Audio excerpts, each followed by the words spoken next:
Fala galera, tudo bem com vocês? Professor Eduardo Santos na área e nós vamos agora fazer uma super revisão de ética profissional para o exame de ordem, para a sua primeira fase do exame de ordem, né? Você que adquiriu a nossa revisão sistematizada para a primeira fase da OAB aqui na editora De Plácido, vocês vão ter acesso a essas aulas, né, de revisão de ética para a sua primeira fase.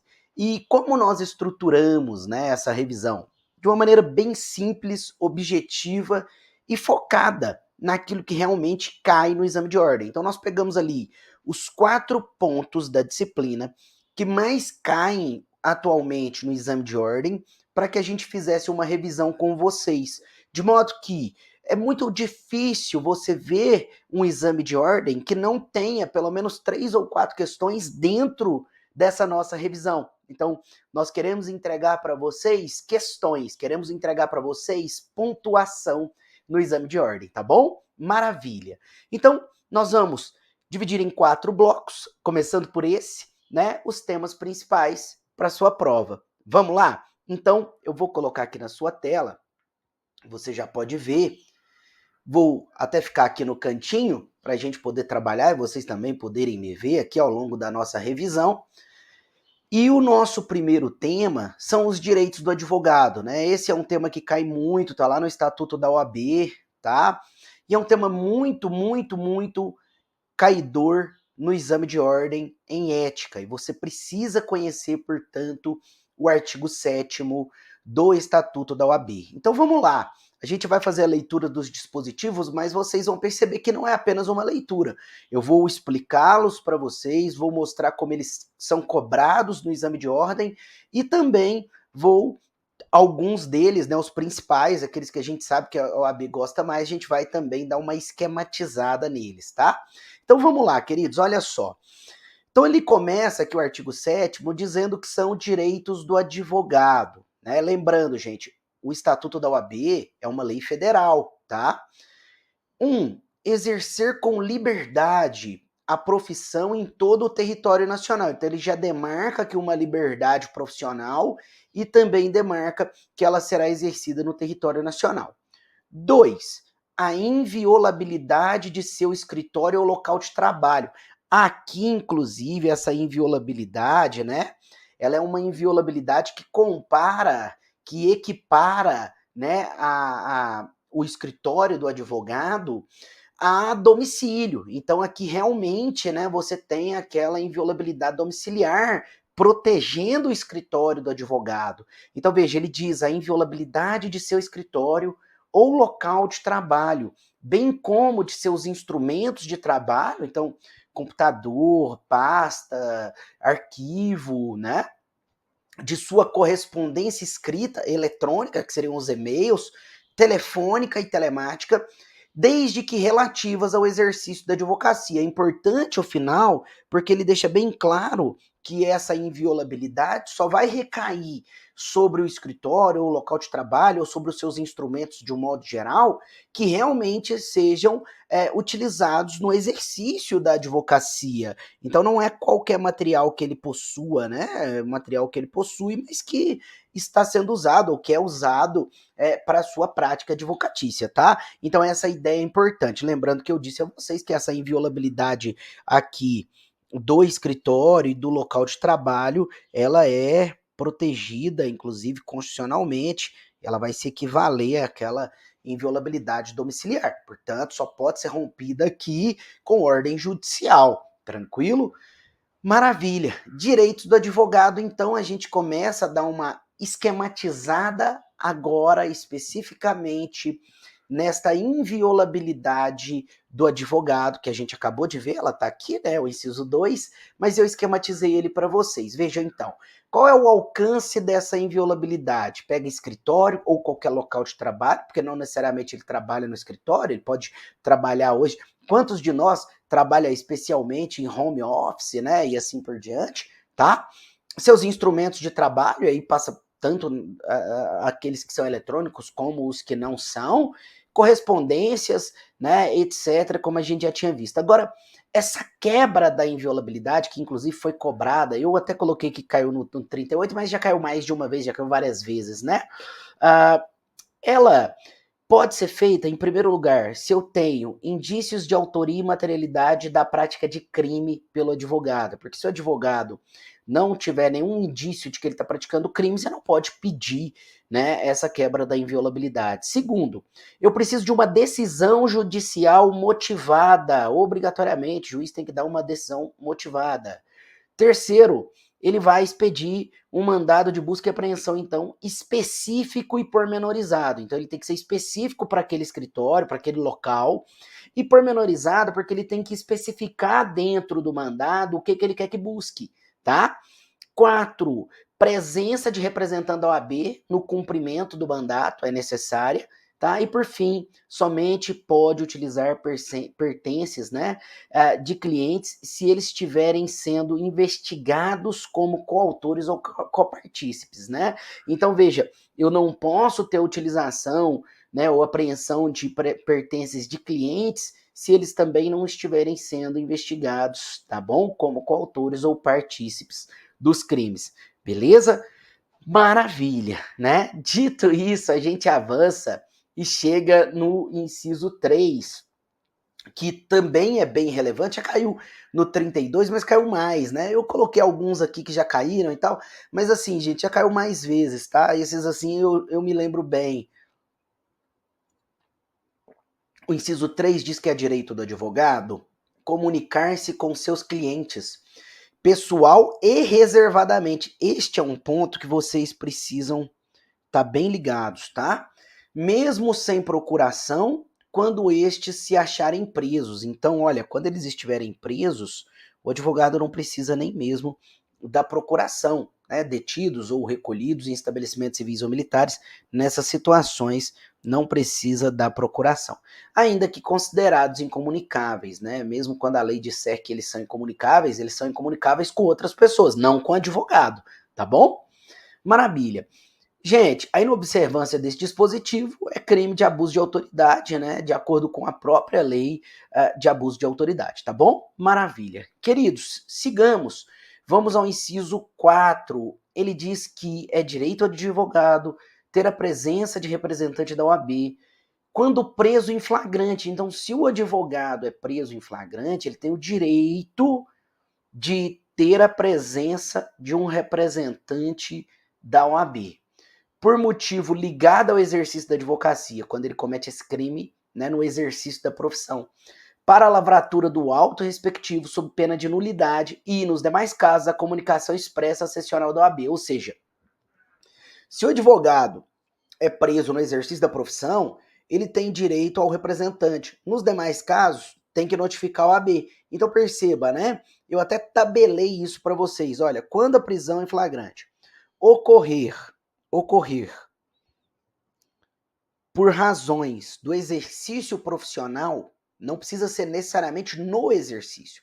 É por motivo do exercício é o suficiente, tá? Então, por razões de exercício profissional, né, ele só pode ser preso em flagrante se o crime for inafiançável, né? Tem necessariamente que ter a presença de um representante da OAB, tá bom?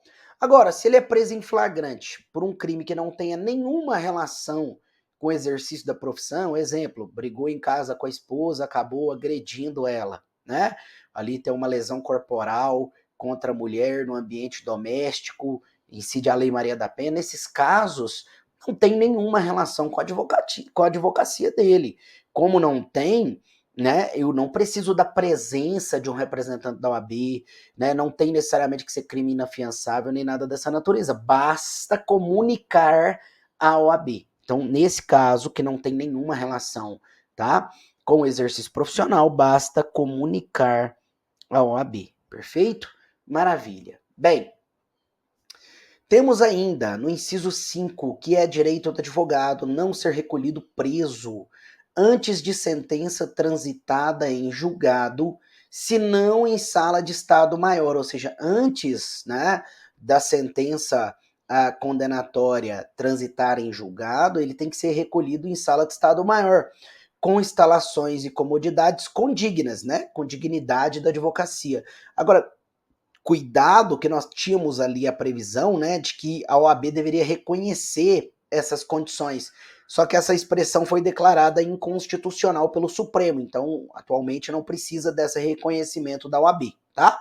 E na sua falta, em prisão domiciliar. Então, se eu não tiver sala de Estado maior, recolhe-se em prisão domiciliar, tá bom? A inobservância do dispositivo também configura crime de abuso de autoridade, e eu acabei fazendo aqui um esquema bem simplesinho para vocês. Veja, antes do trânsito em julgado, então, a prisão dele deve ser em sala de Estado maior, e não tendo sala de Estado maior, prisão domiciliar. Já depois do trânsito em julgado, aí ele não tem essa prerrogativa e ele vai ser recolhido em sala comum, em prisão comum, tá bom? Maravilha, queridos. Bem, aqui até um ponto interessante, porque às vezes alguns alunos confundem e dizem assim, Eduardo, mas não foi declarado que a prisão especial é inconstitucional. Muito cuidado, né? Na verdade, o que foi declarado inconstitucional foi a prisão especial, a cela especial para quem é portador de diploma de curso superior e não do advogado. Então, muito cuidado, né? Para você não confundir os casos e acabar errando na hora da prova, tá bom? Muito cuidado com isso. Maravilha. Bem, o inciso 6, ele traz uma prerrogativa talvez das mais relevantes que a gente tem hoje para o advogado, porque ele diz assim que é direito do advogado ingressar livremente. Então ele vai ter o livre trânsito aqui, né? Nas salas de sessões dos tribunais, mesmo além dos cancelos que separam a parte reservada aos magistrados, ou seja, da parte que fica ali reservada à magistratura, tá? Ele pode adentrar, beleza? Nas salas e dependências de audiências, secretarias, cartórios, ofícios da justiça, serviços notariais e de registro, e no caso de delegacias e prisões, mesmo fora da hora de expediente, independentemente da presença de seus titulares, ou seja, ainda que o delegado, por exemplo, ou o juiz não estejam lá, ele vai poder ingressar, tá? A linha C, em qualquer edifício ou recinto em que funcione repartição judicial ou outro serviço público, onde o advogado deva praticar ato ou colher prova ou informação útil ao exercício da atividade profissional, por exemplo, aí os prédios do INSS, né, para dar um exemplo bem prático aí do dia a dia da advocacia, tá? Dentro do expediente ou fora dele, e ser atendido, desde que se ache presente qualquer servidor ou empregado. Maravilha. A linha D diz que ele tem esse livre acesso também em qualquer assembleia ou reunião de que participe ou possa participar o seu cliente. Então, assembleia do condomínio, por exemplo, né? Uma reunião do cliente dele num PAD, num processo administrativo disciplinar e assim por diante, tá? Ou perante a qual este deva comparecer desde que munido de poderes especiais, ou seja, desde que ele tenha procuração para tanto, né? E o inciso 7 traz para a gente que também compete ao advogado, também é direito do advogado, né? Permanecer sentado ou em pé e retirar-se de quaisquer locais indicados no inciso anterior, ou seja, nos tribunais, né? E nos fóruns, nas salas de justiça, de audiência, nos prédios, repartições públicas e assim por diante, independentemente de licença. Então, o advogado não precisa pedir licença para ficar em pé nem para ficar sentado, tá? 8. Dirigir-se diretamente aos magistrados nas salas e gabinetes de trabalho, independentemente de horário previamente marcado ou outra condição, observando-se a ordem de chegada, né? Então ele pode ir lá falar com o juiz, despachar com o juiz, independentemente dele ter marcado ou não ter marcado hora. Agora, obviamente, se tiver ali uma fila, né? Tiver mais de um advogado para falar com o magistrado, deve-se respeitar a ordem de chegada, o que é absolutamente razoável, né? Bem, entre os direitos do advogado, nós temos no inciso 9, né, um inciso que também foi declarado inconstitucional e, portanto, não deve mais ser seguido, que dizia respeito à sustentação oral, né, em razão de qualquer recurso ou processo. Hoje, o que se entende é que deve-se seguir a sistemática do Código de Processo Civil e a sistemática dos regimentos internos dos tribunais, tá? Então, o inciso 9 acabou sendo declarado inconstitucional aí pelo Supremo, tá? Inciso 10, usar da palavra pela ordem. Essa é uma expressão extremamente relevante na advocacia e você usa dela em qualquer tribunal ou mesmo em qualquer procedimento administrativo, né, em qualquer órgão de deliberação coletiva, da administração pública, comissão parlamentar de inquérito, né, mediante, inclusive, intervenção pontual e sumária. Ou seja, quando você usa a palavra pela ordem, a sua intervenção deve ser direta ali, ó. Você tem que dizer por que você está pedindo a ordem, né? E basicamente a ordem serve para esclarecer equívoco ou dúvida surgida em relação aos fatos. Então, se é colocado os fatos ali de uma maneira contrária ao que você narrou ou realmente ao que aconteceu, você pode pedir pela ordem. Ou ainda, se ali for colocado alguma coisa que está contrária aos documentos ou afirmações que influam na decisão. Então, nesses casos, você pode pedir o pela ordem, tá bom? Maravilha. Perceba que o pela ordem, né, não é para esclarecimento de direito, né? Isso é interessante de se registrar, tá? Inciso 11. Também é direito do advogado reclamar verbalmente ou por escrito perante qualquer juízo, tribunal ou autoridade contra a inobservância de preceito de lei, regulamento ou regimento, né? Então ele pode reclamar por não estar sendo observada a legislação ou regulamento ou regimento do próprio tribunal, por exemplo, né? Tem que ser observado e ele tem o direito de reclamar. Inciso 12. Também é direito do advogado falar sentado ou em pé em juízo, tribunal ou órgão de deliberação coletiva da administração pública ou do poder legislativo. O advogado não é obrigado a se levantar, assim como ele também não é obrigado a se sentar para falar, tá bom?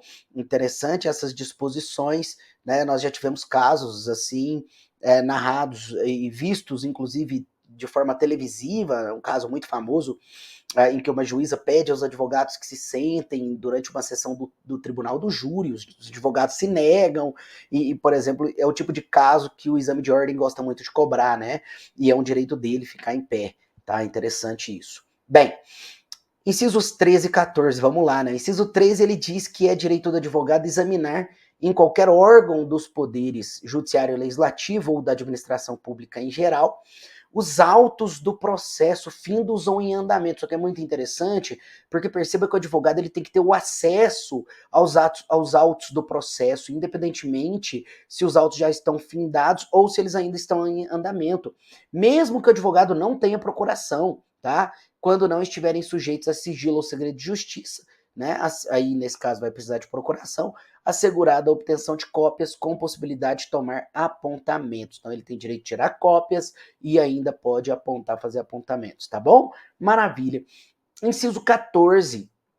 É direito do advogado examinar em qualquer instituição responsável por conduzir investigação, então, por exemplo, no Ministério Público, né, pelo procedimento investigatório criminal próprio do MP, ou na polícia, pelo inquérito policial, ou numa repartição pública da administração pública por uma sindicância ou um processo administrativo disciplinar. Então, em qualquer instituição responsável por conduzir investigação, o advogado tem o direito de examinar, mesmo sem procuração, autos de flagrante e de investigações de qualquer natureza, findos ou em andamento, ainda que conclusos à autoridade, podendo copiar peças e tomar apontamentos em meio físico ou digital, tá? Então aqui extremamente interessante. Eu fiz uma divisão, uma tabelinha para vocês também, que eu acho muito relevante para a gente entender melhor esse inciso 14. Perceba, nós temos aqui, né, que se os autos da investigação estão com sigilo,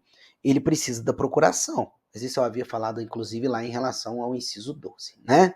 Agora, se os autos da investigação não possuem sigilo, ele nem precisa de procuração. Ele nem de procuração ele vai precisar, tá bom? Maravilha. Agora, aqui também me parece muito importante, até para fins do exame de ordem, que você conheça a súmula vinculante número 24 do Supremo Tribunal Federal. E ela diz que é direito do defensor, no interesse do representado, ter acesso amplo aos elementos de prova que, já documentados em procedimento investigatório realizado por órgão com competência de polícia judiciária, digam respeito ao exercício do direito de defesa. Então, a partir do momento em que aqueles elementos de investigação já se encontram devidamente documentados nos autos daquele procedimento, o defensor deve ter o amplo acesso a eles, tá bom? É isso que ficou claro ali na súmula vinculante número 24. Maravilha? Ótimo, meus amigos. E a gente segue para o nosso último ponto, né, mas com bastante incisos aqui, que a gente ainda vai analisar. Vamos lá.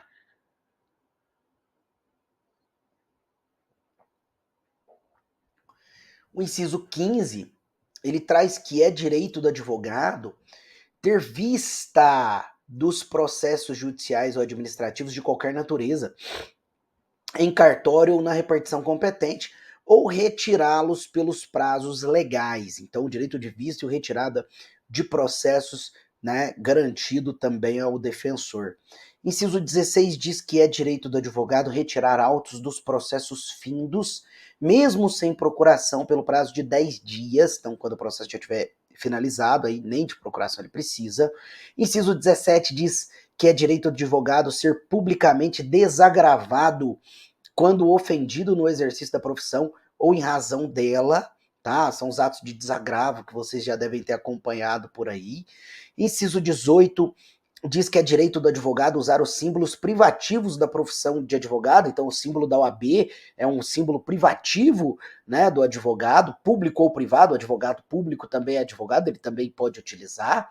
Inciso 19 diz que é direito do advogado recusar-se a depor como testemunha. Esse é extremamente importante, né? Em processo no qual funcionou ou deva funcionar, ou sobre fato.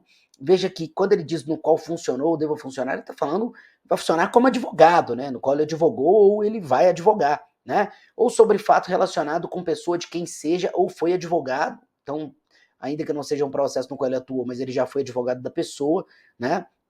Ele tem o direito de se recusar a depor, mesmo quando autorizado ou solicitado pelo constituinte, ainda que o cliente peça, ainda que o ex-cliente peça, ele pode se recusar, tá? Bem como sobre fato de que constitua sigilo profissional. Aí, nesse caso, é amplíssima, né, a liberdade de recusa dele. Se o fato constitui sigilo profissional, a liberdade de recusa dele é amplíssima, porque às vezes, né, ele não foi advogado da parte, não é advogado da parte, mas ele já tomou ciência de um determinado fato em razão da profissão. E aí recaindo ali sobre aquele fato o sigilo profissional. Por exemplo, ele advogou para um parente daquela parte que disse, por exemplo, que aquela parte específica, aquela pessoa, já havia confessado para aquele parente, né, que havia estuprado alguém. O advogado, nesse caso, em razão de sigilo profissional, não vai poder depor, ele deve se recusar. Tranquilo, é isso. Inciso 20. É direito também do advogado retirar-se do recinto onde se encontre aguardando pregão por ato judicial após 30 minutos do horário designado e ao qual ainda não tenha comparecido a autoridade que deva presidir a ele, mediante comunicação protocolizada em juízo. Ou seja, marca-se lá a audiência, por exemplo. A audiência foi marcada para as 13 horas. O juiz chega às 13, mas a audiência acaba atrasando e só vai começar, já deu 13h30, já passou meia hora, a audiência ainda não começou e pelo jeito vai demorar.